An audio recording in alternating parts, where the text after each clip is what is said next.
With this announcement, the National Front hereby announces the liberation of San Andreas is led by the people of San Andreas for the people of San Andreas. In the ensuing aftermath of what has been known as the end of the line, only Big Smoke lays dead, while Officer Tenpenny is nowhere to be found. Instead, multiple eyewitnesses speak of unimaginable horror as foreign troops make their way into the state of San Andreas, seize key government buildings in the north of the state, and shut down all outside communication with the rest of the world. Within just hours, the People's Republic of San Andreas is proclaimed as the de facto ruling nation in the north. While all of this was happening, the Los Santos riots were in full swing, and the nation was on the brink of civil war, when suddenly U.S. National Guardsmen seized key government buildings in the cities of Los Santos and San Fierro in what was officially called justified damage control. Within hours of this, the Soviet Union announced to the world that it would support the People's Republic of San Andreas with all of its needs, and that the United States would have to cease any further involvement in the matter.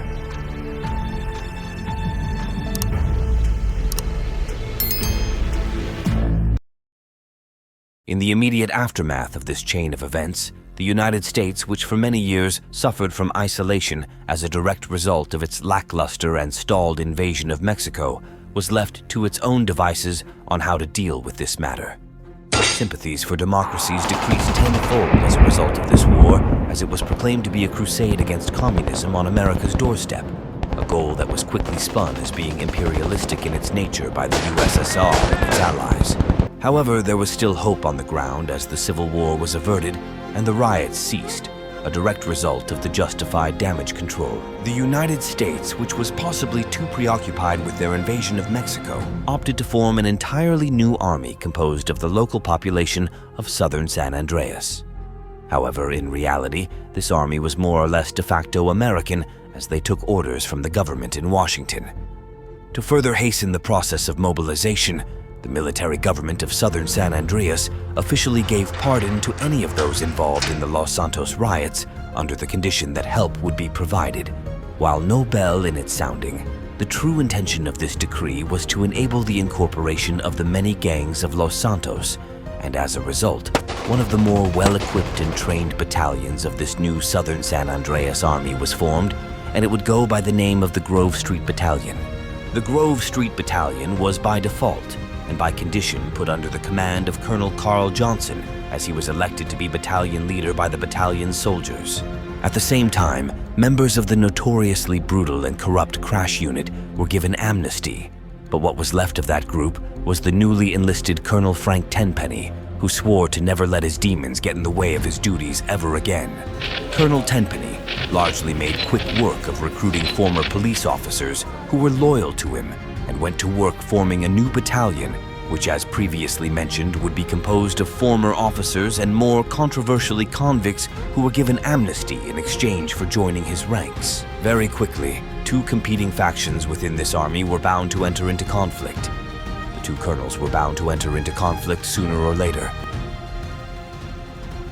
Within days of the occupation of the North, convoys of Soviet ships escorted by nuclear submarines made their way to the north of San Andreas, officially under the guise of providing humanitarian aid.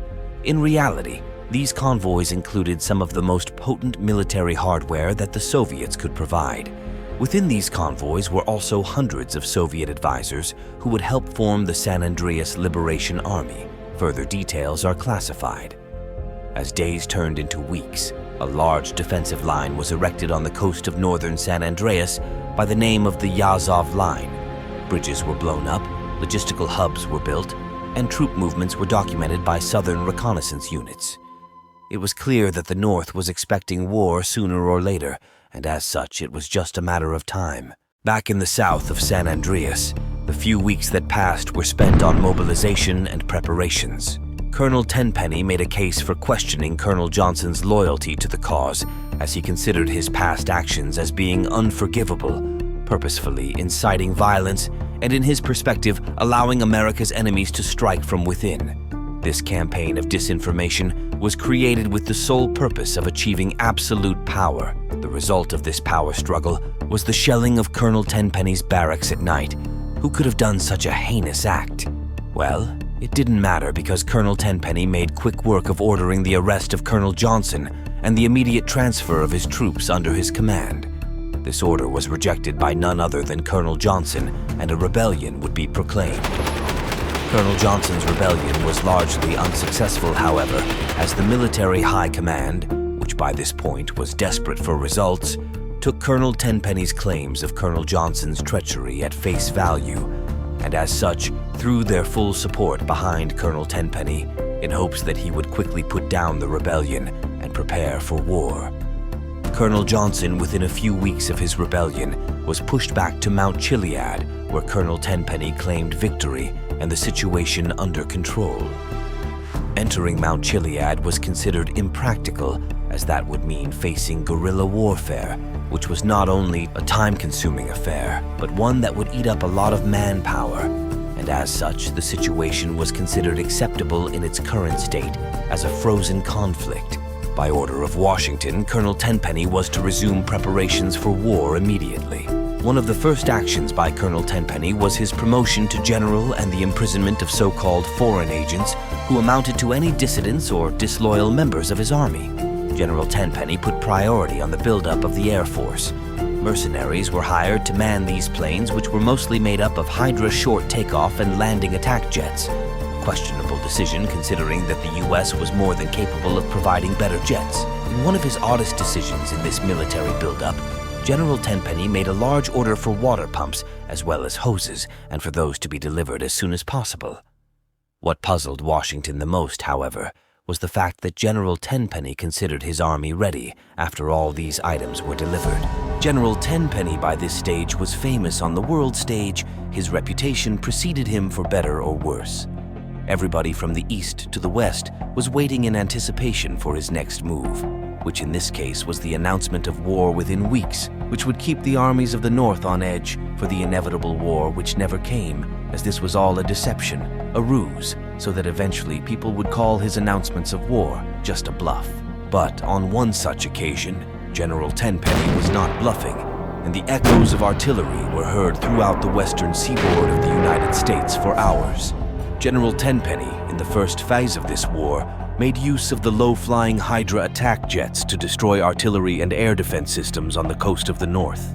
Artillery barrages followed suit and made sure to keep the northern troops busy and incapable of making sense of what was happening. In the second phase of the war, a bridge was laid to the other side, rather than tanks making the crossing. Large water pumps were moved to the northern coast, hoses were connected, and a wall of sand that was considered to be one of the best defensive lines in history fell pathetically. It was here that large swaths of mechanized divisions made the crossing. Here the communists were quick to retreat in haste.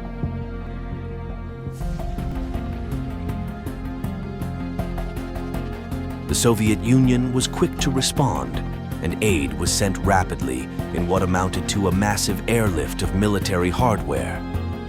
Furthermore, a secretive flight was detected above the skies of Mount Chiliad, with packages reportedly being dropped by parachute. The sheer speed of this airplane made it impossible for any American or Southern San Andreas aircraft to catch up to it. Setbacks were quickly being reported as General Tenpenny was incapable of maintaining his gains. The San Andreas Liberation Army was also beginning to use more sophisticated tactics that were not reminiscent of the army that they were fighting in the beginning. As such, General Tenpenny's forces were pushed back within weeks as the San Andreas Liberation Army counterattacked successfully.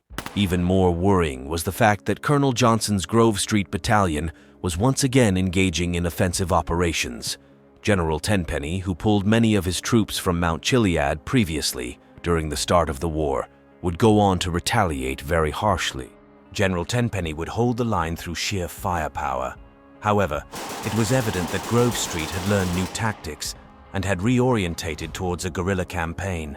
Back in the north, General Tenpenny evacuated his men that were encircled. The San Andreas Liberation Army celebrated their victories. However, hints were being made by Tenpenny that he was going to invade the western coast of Bone County and drive a spearhead into the desert and thus encircle Las Venturas. The San Andreas Liberation Army withdrew forces from the front line to reinforce the coast of the north. This was a mistake, however, as General Tenpenny would just use his evacuated troops to reinforce his existing ones in the front line. He successfully counterattacked, as the San Andreas Liberation Army was spread too thin. General Tenpenny overwhelmed the enemy lines through sheer efficiency, as he was aided immensely by U.S. intelligence on enemy troop movements. What occurred after was the encirclement of Las Venturas, and a massive bombardment of the city would occur. The city of Las Venturas would be completely leveled. It's been speculated that General Tenpenny wanted to avoid urban warfare as much as possible. Tenpenny then divided the city into several occupation zones that were made to root out any enemies. Within weeks, the San Andreas Liberation Army was cornered. They surrendered. Here, a shocking discovery was made. With this announcement, the National Front объявляет освобождение Сан-Андреаса. Возглавляют жители Сан-Андреаса. Для жителей Сан-Андреаса. General Tenpenny had defeated a Soviet army. All of the troops of the San Andreas Liberation Army were of Russian and Ukrainian descent. Immediately thereafter, Washington called and declared that the troops were to not be held prisoner and instead be handed over to the Soviet Union immediately. This infuriated General Tenpenny, for he had felt that he was a part of a grand scheme this entire time. He rejected and hung up the phone. Word reached the Soviets very quickly. The Soviets could ill afford to lose face by letting its boys be captured. Immediately thereafter, the Soviets commenced an operation to rescue its men. The USSR prepared its very best assets for this operation. This included an Ulyanovsk-class aircraft carrier. Within this Ulyanovsk-class carrier were 2 squadrons of Yak-41, the Soviet equivalent of the Hydra. They far outperformed the Hydras through their sheer raw power. As such, General Tenpenny's forces were caught by surprise as the Soviets mobilized quickly. The subsonic Hydras were outmatched by the supersonic Yak-41s, which made quick work of reaching air superiority. In the UN General Assembly, the Soviets made their case clear. Their carrier strike force was exercising its freedom of navigation near US waters when an unsuspecting missile was detected heading towards one of their frigates. In retaliation, the Soviets exercised the right of self-defense by striking key targets in the war zone of San Andreas. This divided the globe, which bought the Soviets enough time for the second phase of their operation, expanding the operation to support Colonel Johnson's forces in the south by weakening the defenses of the SADF. Armored brigade after armored brigade were wiped off the face of the planet. When questioned on this at the UN, the Soviets justified this by stating that they were preventing further genocidal actions from taking place in the city of Las Venturas.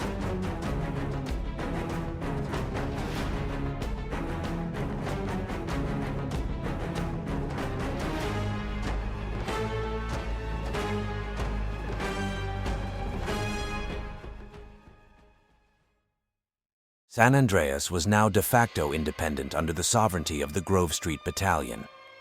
Whilst the Soviet Union ceased all offensive operations on San Andreas, by providing aid to Colonel Johnson, they continued to play a part in destabilizing the US, which ensured that they would not withdraw without making some gains, hence not completely losing face.